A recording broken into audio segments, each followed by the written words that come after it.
This is Shooting Spaces with Rich Baum and Brian Berkowitz.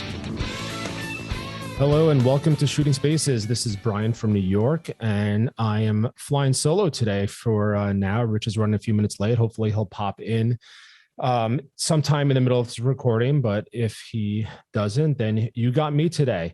So we have a wonderful episode, fantastic episode, and I'm really excited. And let's get right into it. We don't have the typical Rich and I banter because he's not around. So we'll just jump into it. We have a wonderful guest. Before that, as you know, I'm going to give a little read from our friends at HD Photo Hub. Do you know that HD Photo Hub's online scheduling automatically calculates the drive time from shoot to shoot and even factors in traffic patterns based on the time of day? Their system will even suggest appointment times that are more efficient for you based on the shoots you already have on your schedule. Switch to HD Photo Hub and offer your clients more convenience with real-time online scheduling. Again, that's hdphotohub.com. And with that, let me introduce our guest for today. His name is Cory Phillips out of Indianapolis, and he's the owner of The Home Aesthetic. And we have a lot to discuss today. So Cory, welcome. Thanks for coming on. Hey, thanks, Brian. Good to be here. So we had the privilege of meeting a couple of weeks back. I happened to be in Indianapolis, and it's very rare because we interview a ton of guests. Obviously, we're 160 something episodes in, and I travel a lot. I'm in tons of different cities, and usually I end up meeting when I go to these cities. If I know people in the area, we end up meeting up with people that we've already had on the show. But you're actually the first time I actually met somebody before you came on the show, and we were talking about you coming on the show before we met up. So I don't want people to think that we met and then I was like, all right, come on. We were talking about it. So you're based out of Indianapolis. Why don't you give us, I guess, the 30-second pitch on what you do? Yeah, so I run The Home Aesthetic. We've got a team of 4 other photographers that we photograph, mostly residential stuff. Realtors, builders, interior designers, but then all the way up through commercial developers and even some aircraft brokers. So we kind of get the whole gamut of it, and we've got a great team. I mean, they've been doing a fantastic job. Cool. So there's a couple of things that I really want to dive into today. One of them is you talk about you had a great team. And so I want to talk a little bit about how you were able to scale up your business into a great team. And because we already had a guest on earlier, Reed Fish, this season who did a similar thing. So I want to get into that.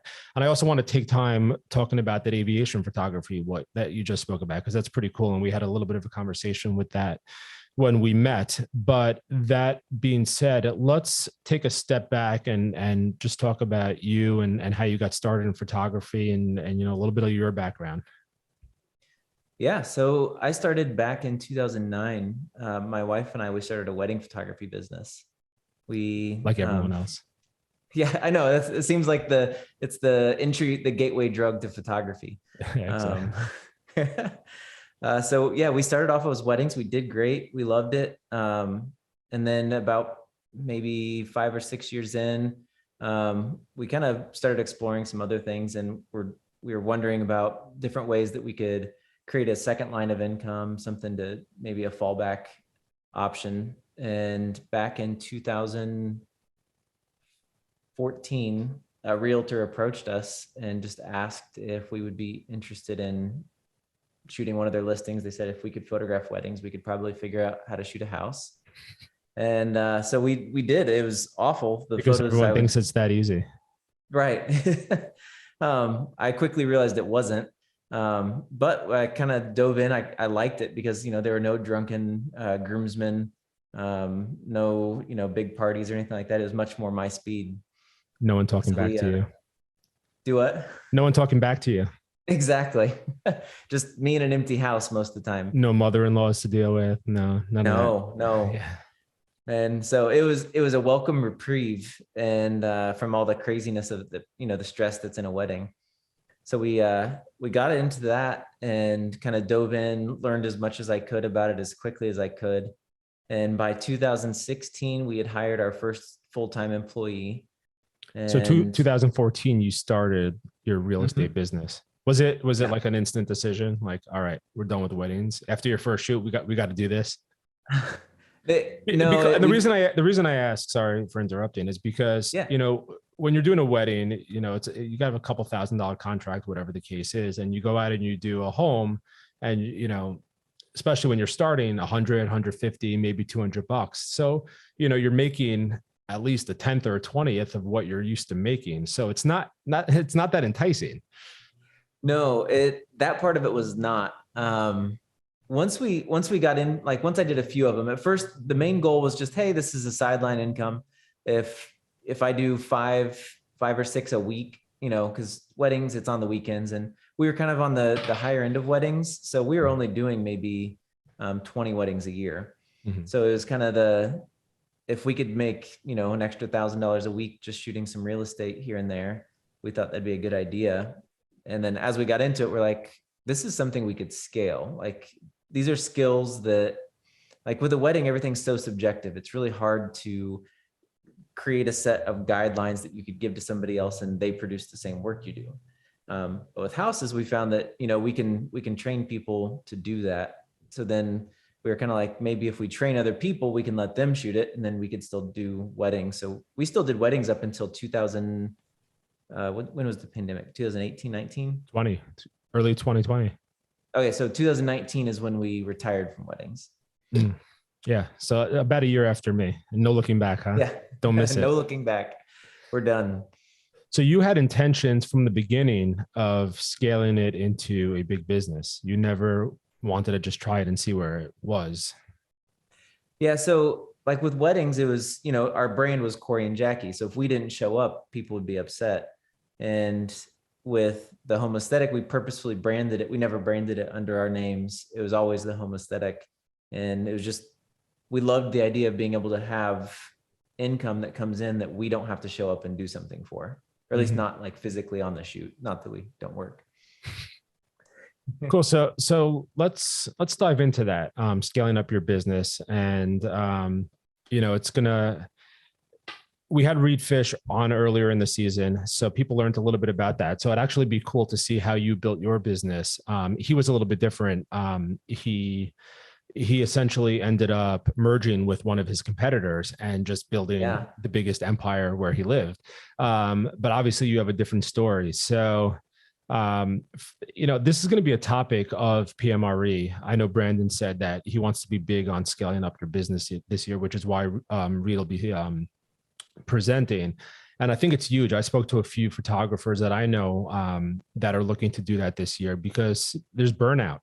Even Brandon, when he was talking to us, he was telling us that he shoots, I think, 1,000 or 1,500 properties a year by himself. He's a solo operator. And to me, that's just insane. Yeah. It's insane, that type of work. Yeah, that's crazy. And, there's no reason I don't see. I mean, look, I rarely shoot residential real estate, but if I was in it hardcore, there's no reason that he or anyone else should be shooting more than 20 or 30% of that work. You know what I mean? Yeah. If he wants to shoot, you're in a position where you don't even shoot. And that's the beautiful thing about scaling is you get to pick the shoots you want to do. It's kind of, you got to earn your right to get those cool shoots. And, as when new photographers come in, they start with the base, and now it's, I pick the ones that I want to go on. So you do still shoot, but not, I've shot, one residential home this year, two residential homes this year. One was a 12,000 square foot estate on Lake Michigan. Oh boy. And then the other one was and just a big estate down here in Indy that someone had requested me on. Look, we're 6.5 months into the year, so 2 residential shoots is not too bad. Not something to complain about. That's a lot less than the 20-30% I spoke of. So. Right, and I mean, you could flex it however you want to. Like, I know I'm friends with another owner here locally that, I mean, he probably does 30% of the shoots, and he's got a team. But he loves being out there. He enjoys that aspect more than the business side. Oh, so he just goes out and shoots. Yeah. Cool. So how does it work when you decide to scale your business? Like, let's talk about a little bit of those processes and what the best way. And I'm not asking you like to teach everyone, techniques to use or stuff like that. But like when you're looking, you're at, all right, it's 2000, what do you say, 14, 2016, I think you said, Yeah. right? I want to stop shooting or shoot a lot less than I am. And I want to start building a team. What's your first step? Who do you hire first? Do you hire a photographer first? Do you hire, admin like what's that process like? Yeah. So I wanted to get or step back from the shooting a little bit. And back in 2016, I didn't necessarily want to step back. I wanted to increase. I wanted to grow. So I was already pushing my capacity at doing probably 120, 130% of what I should be doing. If I had kept that pace, I'd be burning out easily within a year. And then once I reached that, it was like, okay, I need to offload some of this. So who can I hire to take some of the, like automatically just start like, hey, let's get rid of some of these lower, cheaper, easier houses. And so I reached out to, coming from the wedding industry, it's just, nothing but photographers essentially. So we reached out to a number of them and asked if they'd be interested. And one of the guys, he and his wife had a wedding photography business, but he also did video for a church. And that was kind of his full-time job during the day and did weddings on the weekend. So I just approached him. I was like, hey, if I can pay you more than the church is paying you, would you have an interest in doing this? And he said, yeah. So he jumped on board and he's been with us ever since. That was the first step, was just, finding someone that you can trust, that's loyal, that has the ability to be trained. I'd say that'd be the biggest thing, is just find someone that can be trained, not someone that's set in their ways, or they just have to have that malleable personality that is willing to do what you want them to do. So speaking of trust, you just mentioned that. Do you have your shooters sign a non-compete? I do. They sign a 2-year non-compete for anything within 100 miles of anywhere that we operate. Nice. So if we end up opening another, no, I haven't had any pushback at all. And no one said, nah, I can't do that, sorry, or... Right. Most of them is, we're not hiring other real estate photographers. So when they come to us, they've usually never thought of shooting real estate before. No, I hear. But I know this from experience, because I did for a bit of time, we spoke about this, I did for a bit of time work for one of those local quote unquote big box studios. Mm-hmm. They never had me sign a non-compete, which I never would have anyway, because I still ran my own business at the time. I was just shooting for them to supplement what my own business was bringing in while I was building my business. But yeah, essentially after shooting for them for a year and a half, I just had to stop it because my business was growing and the rates I was making on my own were double or triple what I was getting paid for them. So obviously that's a worry. Even if you're bringing people from the wedding industry or from any other industry, it's easy for them to see how much money they can make on their own. And obviously as someone who's scaling, that has to scare you, which is why you protect yourself. So, yeah. And and we know that we have a cap on the life of a photographer that comes into us, because now we have some that are moving up through the company and maybe we'll launch a different branch or something like that, like for our next scaling level. So there's opportunity for vertical growth. But for the average person that's going to come in, we're taking people that are interested in photography, training them, giving them a lot of skills that they can use in other areas that they may be more interested in 3 to 4 years.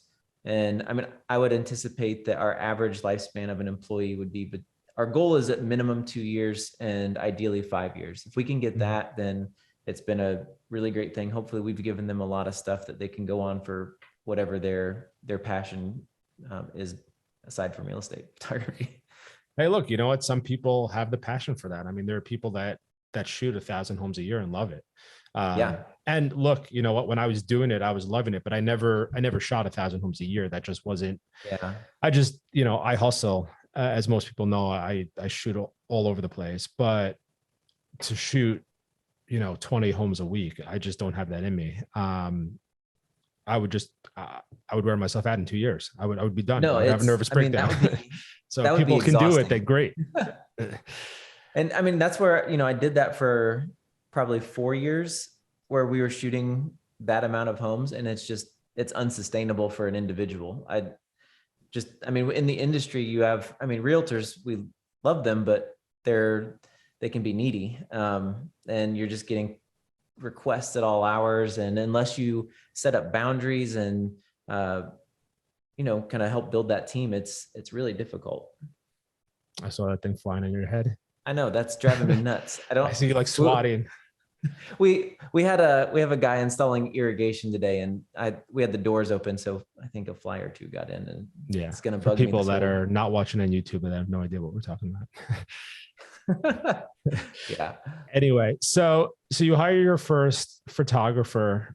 At what point do you realize, all right, like this is sustainable as a scaled up business where I actually might not have to shoot? Like, because there comes that point when you realize, like, well, this can work. Like, I could shoot, 2 houses a year based on the rate you're going. Yeah, I would say within another year is kind of when I hit the point. We hired a second photographer, and at that point, I was literally choosing the shoots that I wanted to go on, and I was down from maybe 20 shoots a week down to 5, and then still just trying to manage the business and figure out systems. And I think once I had my second employee, that's when it was kind of like, okay, we can actually grow this thing. And you were managing all the back end, the invoicing, all of that? Yep. So I did it at that point because we didn't really have systems then. It was, we were figuring things out as we went and kind of trying to find the best softwares here and there. And so there was a lot of hodgepodge just pulling it together. And so trying to train someone else on that would have been a nightmare. Makes sense. And what about editing? Do you outsource your editing? At that point we were, we were shooting during the day and editing at night, usually editing and drinking at night. Tough life. I mean, we had fun with it, but it's, that was just a lot. And then I would say maybe in 2017, we started outsourcing. We found a guy he was in North Carolina, and he did all of our editing. And then since then we've swapped editors a number of times, but currently we outsource overseas. It's logistically the most efficient to where we can get them back in the morning. Yeah. I mean, most of the real estate photographers here in the States that I know, including myself, when I do the occasional residential real estate, it's the same thing, because you go out, you upload everything, and you wake up and it's waiting for you. So you're able to offer that next day turnaround time, because while you're sleeping, they're working. So yeah. And I mean, it's a beautiful thing. And we had editors, we had 2 editors stateside and then 1 overseas. And we tried to keep all the stateside editors, but they were charging double what the overseas were. And there's just a lot more mistakes that we found, and it just made more sense to outsource it all. Cool. And so 2020, where are you at today? How many shooters, how many employees? Like where have you been able to take your business in the last 4 years before we shift gears to some other things? Yeah, we've got 4 employees, shooters. We had a back of house admin, and he came in and he did fantastic. He essentially established all those systems that I was afraid to give to somebody. Mm-hmm. So he just came in and said, no, this is how we have to do it. This is the invoicing process. This documented everything for us. We basically now have a big processes and procedures manual that he was with us for 2 years creating. And then we switched, we just tried Ario as a software. And so that essentially got rid of most of the work in our like invoice creating and schedule adjustments and stuff like that. Cool. So 4 employees, and you're going strong. Yeah. Now, do you just do photo or you do video? No, we do photo and video. So yeah, so everybody's trained on photos, videos. We do twilights, 3D tours. We do floor plans very rarely. We don't really advertise it. It's one of those things that if someone asks, a lot of times it's more of a hassle for us to try and do it. So we'll even tell them about Cubicasa. We'll be like, hey, why don't you guys do this? You can do it yourself. We're just going to charge you 3 times the amount. And but yeah, we still do some of those, but our primary is photos and videos for sure. Cool. That sounds awesome. So I want to congratulate you on building this business, because it's pretty remarkable to be able to scale up and kind of almost live the life you're living, not really shooting, or you are shooting. And we'll get into that in a second, of the kind of stuff you are shooting. So before we shift gears, I'm going to say a quick word from iGuide. Are you looking to expand your real estate photography business? Stand out from the crowd by offering 3D tours, accurate room measurements, square footage calculations, and professionally drafted floor plans, all from the click of a button with a state-of-the-art iGuide camera system. Get your first 5 standard iGuides up to 3,000 square feet free by adding the code Shooting Spaces in the referral section at camera purchase. Visit goiguide.com to learn more. See, if you offer 3D tours with iGuide, then you can give people free floor plans. You don't have to send them to Cubicasa. I'm assuming you're using. What's that? Yeah, we're using Cubicasa. I'm saying you're using Matterport for your 3D tours. No, we do Cloud Piano. Oh, okay, so it's very basic, 360 type of stuff. Yeah, we've done Matterport. We have a couple clients that will use it, but we don't want to deal with the overhead of Matterport, so we have them hold the hosting, and we'll just log into their account. That's the mistake I made when I started with Matterport, because I haven't done a Matterport in about 2 years and I'm still paying hosting. Oh yeah. It's brutal. It's absolutely brutal. I'm stuck. Can't do anything. They got me. So there's going to come a point where I'm just going to have to email my clients and be like, we're done. Either set up your own account, you have 30 days, or you're losing it. Sorry. And I'm getting close to that point. Are they like retail locations where all commercial real estate? Yeah. And the problem with, most of my spaces are commercial real estate, and I don't think I have any residential on there for that matter. And the problem is being in New York City, where if I'm shooting a commercial, first of all, New York City is a dump now, and it's really hard. Sorry. It's, the pandemic just ruined us. And, with the pandemic, tons of businesses went out. Tons of businesses realized they don't need to spend a couple $1 million a year on rent, in New York City. They can work from home or make some kind of hybrid. So a lot of these spaces that I scanned over the course, in 2020 during the pandemic, after I got my real estate waiver, so I was able to work, I think I scanned like 1.3 million square feet of commercial real estate for Matterport. An insane number. I was doing, 100,000 square feet at a time, 50,000 square feet at a time, because these, floors in New York City were all going under. And, it's turning out that it's hard to rent, a 50,000 square foot floor in the Empire State Building when the landlords want X number of dollars, and the tenants are basically like, well, I'm not paying that. I'll just have my employees work from home. Sorry. Yeah. So a lot of these spaces so a lot of these spaces are sitting empty, and I'm caught in the middle paying Matterport every month. So, but yeah, it's going to happen probably at the end of the summer. I'm just going to say to these people, like, we got to pull it, because I do iGuide now. So, I'm just going to say, and which I like much better, because you pay per scan and you don't have to think about it again. Nice.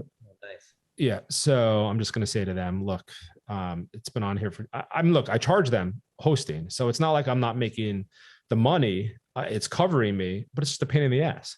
Yeah. Who wants to deal with that? So, and then when their hosting ends and I renew, I email them and say, your hosting's about to expire. I don't ask them if they want to renew, because I don't want them to, but they say, well, how do we keep it up? When I know already there's other clients that paid for annual hosting and they have another 8 months on their contract, then what's the difference, at that point? So you just get suckered in. But yeah, that's kind of where I am. I'm just going to have to can everybody, and sorry. And I'll give you a prorated refund if you want. That's the best I can do.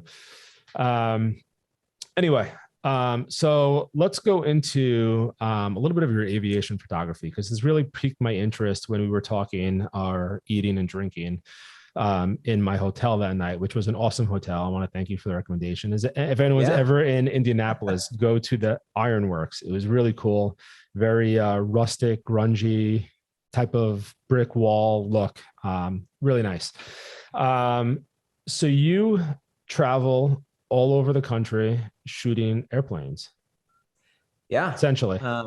Yeah. And and you get to do, I guess you obviously enjoy this much more than shooting homes, clearly, because you do it. And that's why, I'm very envious of you, although I'm in a very similar boat because I travel all over the country shooting retail stores, which is better than shooting homes, in my opinion. But you get to travel the country with your wife, shooting projects that you want to shoot and, making decent money doing it. So yeah. And I mean, it's literally just like all the while having your real estate photography business run itself pretty much. So exactly. Once we got those systems in place, I mean, I check in with them every day. Sure. Yeah. But I stopped into the office for 5 minutes and I forgot my mic. So I had to grab my mic. And that was it today. It's pretty awesome. But with the aviation, I mean, we love it. Now it's not as glamorous as it sounds. If you're like, you're shooting a $20-30 million jet, it must be awesome. But some of those jets, even though they're $20-30 million, you can't even stand up, fully upright in them, and you're inside for 3 hours inside of it. And so, look, every job has challenges, but those challenges, if you're into it, those challenges are much more fun figuring out than, challenges like, how am I going to get this shot of this house with dark brown wood paneling all over the floor, all over the walls, if you're just, if you don't feel it, if you're not feeling that vibe. So right. And I mean, this one it was something new. I think eventually I'll probably train this out and outsource it eventually, or not outsource it, but have a team member do it. But I mean, because it's not as fun if you're flying to Wichita, Kansas. No, nothing against anybody in Wichita, but it's but you know what? To oppose you on that, you get to see places that you would never otherwise see. Like, so nothing against Indianapolis, because I know you live there. But if I wasn't there on a shoot, I would never, that's not on my list of go to visit and sightsee Indianapolis. Right. It just isn't. Tomorrow I'm flying to Columbus, Ohio. I don't see any situation where I would otherwise go to Columbus, Ohio. So not that I'm excited about seeing Columbus, Ohio, and I apologize if I'm offending any, Colombians. Are they Colombians? I don't know. They're Buckeyes. I know that, but what's that? Yeah. But essentially, I get to go to places that I just otherwise wouldn't ever get a chance to visit, even for a night. You know what? Like, I came to Indianapolis. I didn't even see the city, because from the airport to where I was staying, I physically didn't even see the city of Indianapolis. But I was there for a night, stayed in a cool hotel, got to eat at a cool restaurant, got to drive along the countryside for a half hour to the airport, and whatever, I was there. So it's not the worst thing. That's what we love, is when we do, even in some of these, random towns that we're in, we always try and find a really cool restaurant to eat at. And I mean, we've eaten in some fantastic places, just, everywhere from Baltimore to Atlanta. We found this is odd enough, like Tulsa, you said you'd never go to Indianapolis. I'd never go to Tulsa. We ended up in Tulsa, and we found this really cool dumplings restaurant. And I mean, it was absolutely fantastic. It's just, that experience of finding new things and new places that you've never been to before, that is one of the things that I'll probably have a longer shelf life in the aviation than I did in the just standard residential real estate. Sure. So what is the life of an aviation photographer like? I mean, first of all, shooting wise, I see the flies back. Shooting wise, I mean, when you start in this, do you sort of take a similar approach to residential real estate and say, all right, this is what I know, so let me go and I think doesn't want to leave you alone. Let me go, and now it's distracting me. I know. Can't imagine what it's doing. Do you take a residential real estate approach and say, all right, this is what I know, let's see if this works, and then transition accordingly? Or, because I don't know, if you put me in a plane, I guess you keep me long enough, I'd figure it out. but Yeah. I don't know what to do. I don't even know where to start. We started off shooting it exactly like we did real estate, but we had no idea. It was, a client came to us and was like, "Hey, is this something you'd be interested in?" And we were like, "Hey, why don't you just give me a plane, like one that's not for sale, that I don't like, there's no skin in the game. Just give me 3 or 4 hours with it, and let's just see what happens." And once I got into it, I was like, wow, this is actually pretty cool. It's fun. It was a new challenge, something I had to learn how to light, learn how to not, I knew how to light, but learn how to light that scene. And just like shooting a very, very, very small house. And I think, we're still I would learning imagine distortion is a nightmare. well, you're in a When you're rounded shooting tube. so wide and you're in a rounded tube. So yeah.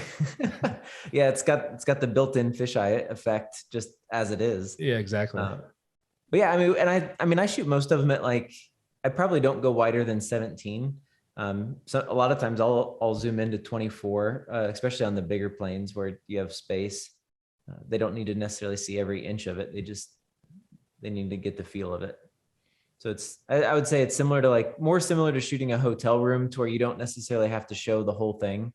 You get that one wide shot, but then a lot of the times it's just focusing on the details that make it, a $20 million aircraft. Cool. So, I'm not trying to take work away from you, but how does somebody get into something like this?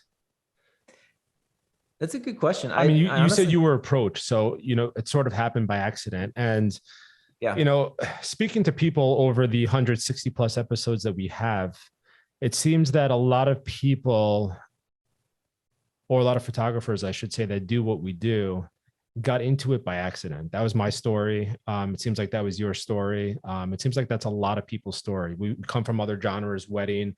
There's very few people that have been doing this for, a number of years that, just said, hey, I don't like my desk job as an accountant. I want to be a real estate photographer. That very rarely happens, but if it does, but most people come from another genre of photography and they kind of stumble upon this. For me, it was for an interior design shoot. Somebody asked me to do it. I liked it. Didn't even know real estate photography was a thing at the time, and started researching and got into it. And this is where I am today. So yeah, it seems like that's typically the way it works. They just, sort of like what happened to you with aviation, I guess. You stumbled into it. Yeah. I don't know. I guess I don't even know how someone would go about getting into it. So your clients are essentially airplane brokers. Is that correct?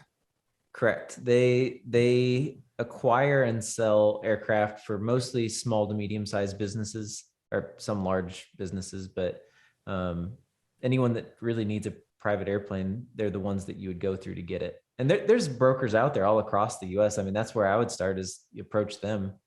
Yeah. And I would say approach them the same way you approach the real estate clients. It's typically no different, especially when you're starting out and you don't have a portfolio. You use the same methods, and it's a whole different industry with, we spoke about this with aviation, with yachts. There's a lot of, higher end, and, yachts have bedrooms and kitchens and dining rooms. It's similar to real estate in the sense that, you're shooting spaces, no pun intended. Yeah.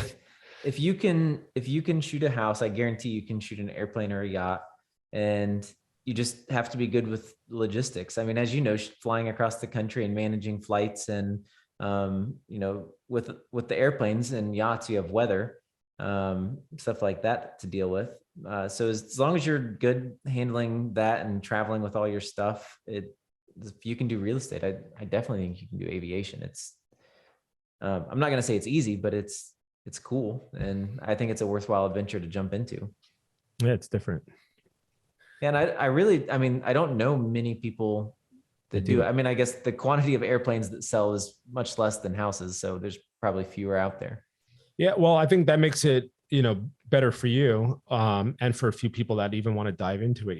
I'm in a similar boat in what I do, and it works very advantageously for me, is that there are not many people out there that specialize in shooting retail stores.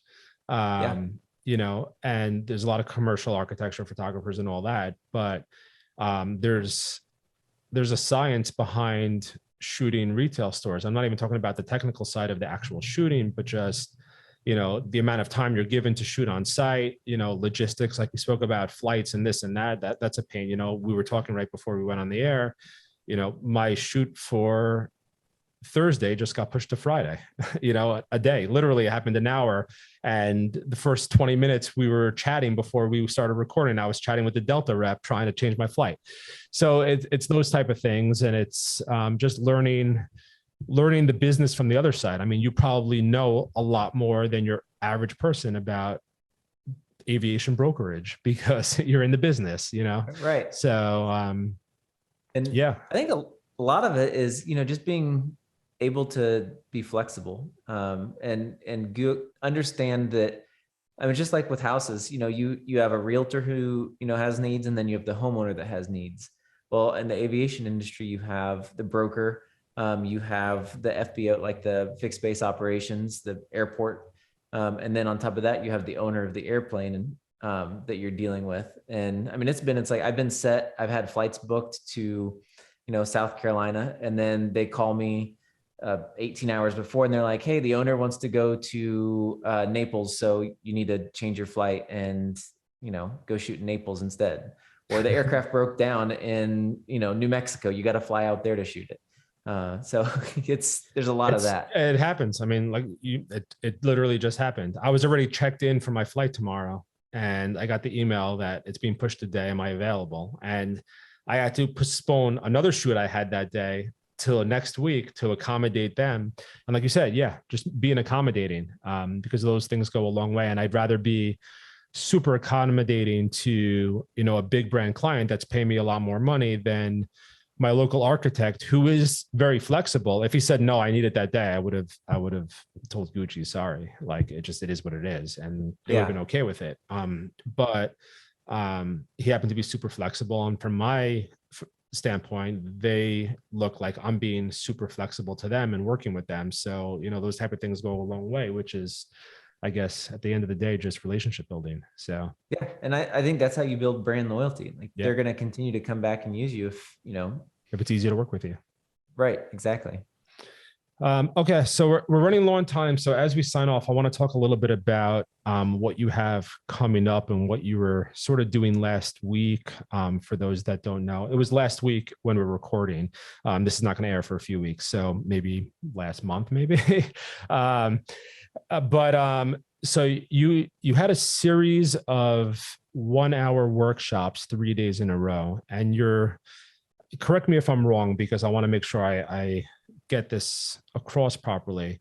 You're basically coming up with a masterclass / coaching program teaching people how to scale their businesses. Did I get that right? That's exactly right. Yeah. All right. So let's talk about that a little. Yeah, we did the webinar. Essentially, I mean, I have no name in this industry. I've spent the last, 8-9 years just perfecting kind of what we're doing. So I haven't really even thought of teaching until recently. And so we did the webinar just to basically show people that, hey, we know what we're talking about. And I think that we can really help a lot of people. So we did that free one. We did it for 3 days, had a really great response. And now we're transitioning into coaching, doing one-on-ones with people to help them establish systems, perfect, their lighting or shooting if, that's the route they want to go, and helping them throughout hiring employees and kind of what that looks like. And then eventually we are going to roll it into a masterclass. We're starting to film and basically build it out just like you would see on masterclass. Obviously I won't be as cool as the people that are on there, but oh, why not? Hey, yeah, it's all about production value. That's it. Yeah, I'm spending a little money for cool production, and you're. Did you watch that Andy Leibovitz's masterclass? I did. I've watched most of the masterclasses on there. My favorite's been Malcolm Gladwell. I don't know if you've seen that one. I didn't see his, but I watched Frank Gary's. Obviously, that was a really good one. I watched a few of them. I watched the dog training one when I got my puppy, so I know how to train a dog. It was actually. There's a couple little tidbits that she learns how to give paw in like 20 minutes. So That's Hey. awesome. Um, My favorite one may have been the cocktail class. That one was amazing. If you haven't seen that one, you should. no, I didn't want. Well, so they ran a sale, I think 2 years ago on Cyber Monday or Black Friday, whatever it was, for like 50% off for the annual membership. So I had a year to watch as much as I can, and whenever I had some downtime, I threw it on, and then when my year expired, I just I just didn't end up renewing. But I watched a fair share of them. So most of the ones that related to our industry. So I watched the Frank Gehry one. I watched the interior, one or two interior design ones they had, stuff like that, just to learn more about that side of the business. So I can see things from an interior design perspective or an architect perspective. That's super smart. Yeah. Yeah. But but I didn't watch the Anna Leibovitz one because I was talking to another photographer, a friend of mine, and he said that it just wasn't that good. So I didn't watch it, so I don't want to critique it because she's obviously a fantastic photographer. But the people that referred me to it didn't have positive reviews. So let's put it that way. Yeah. Yeah. I mean, my goal is to create something that's that engaging, like that, that well-produced, that, you know, I want it to look as nice as the content is good, and have those two things match up and really be an engaging piece of content for people to watch. Sure. So the masterclass, I guess, is phase 2, if you want to call it that. Yeah. Phase 1 now is sort of like a beta coaching program. Is that what it is? Like, where are It you is, at? yeah. And if people are interested in finding out more about it, what's the best way for them to do that? Notastarvingartist.co. Okay. We have most of the information. We'll put a on there. link in the show notes to that, so people want to just follow along. Yeah, it's my goal is to just meet people where they're at right now.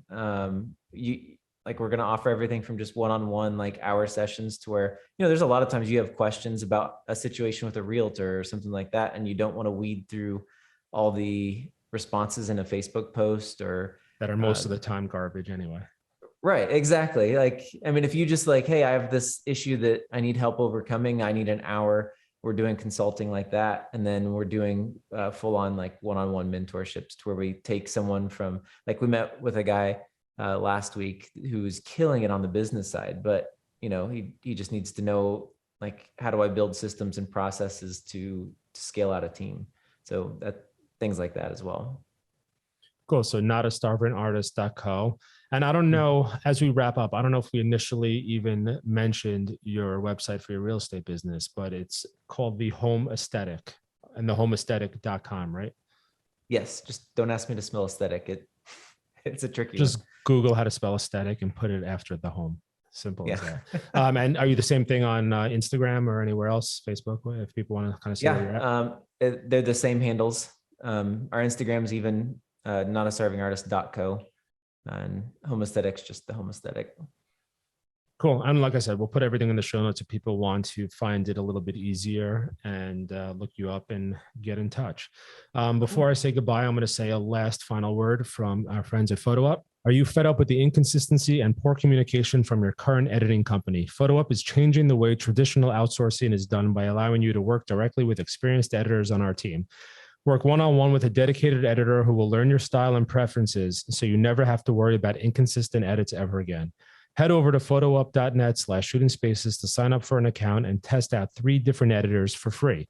That's right. Upload 10 images to 3 different editors, and you can choose the best editor and start working with them immediately. That's photoup.net/shooting spaces, or click the PhotoUp link on our Shooting Spaces website. And with that, Cory, I appreciate you coming on from Indianapolis. I highly recommend people to get in touch with you if you're looking to scale your business, or even just chat. I mean, we had a good talk now. We had we were chatting for 2 hours at dinner, whatever that was, a couple of weeks back. So you're a fun guy to chat with. Thanks, man. Yeah, this was fun. I don't know that you'll ever be in Indianapolis again, but definitely look me up. I go where they send me. And look, if you come to New York, so there's probably a higher probability you'll be in New York before I'm in Indianapolis. So that's probably true. So for anybody that's watching on YouTube, I sincerely apologize that I look like a tomato.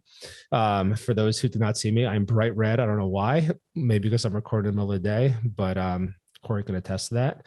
And I think that's about it. As all of you know, Rich and I have workshops coming up in Vegas at PMRE. Are you going to be at PMRE this year, Cory? I am. I'm excited. Yeah. All right, cool. So for those who don't have a chance to speak to you beforehand, definitely reach out to Cory there. And, the focus of PMRE this year is going to be about scaling up. So it's kind of right up your alley over there. Yeah, I'm really looking forward to it this year. Yeah, it's going to be fun. So as I was mentioning, the Monday before, which I think is the 7th, Rich has his residential real estate photography workshop. Seats are still available, a few left. And I have on Tuesday, the 8th, commercial real estate photography. I do have some open tickets as well. And all the other house cleaning we usually do, we have courses, we have presets. Ask the guys, send us those. Because those obviously give us some filler episodes before we can get some guests on. But with that, Cory, I want to thank you for coming on today. Thanks for taking your time. And look, good luck with your project you have coming out this year, because it's going to be a lot of work, but it'll be well worth it for you and for the people that I know you're going to help. So definitely heading in the right direction. Awesome. Thanks, man. Well, I appreciate you having me on. All right. And to everybody else, thanks for listening. We'll see you next time.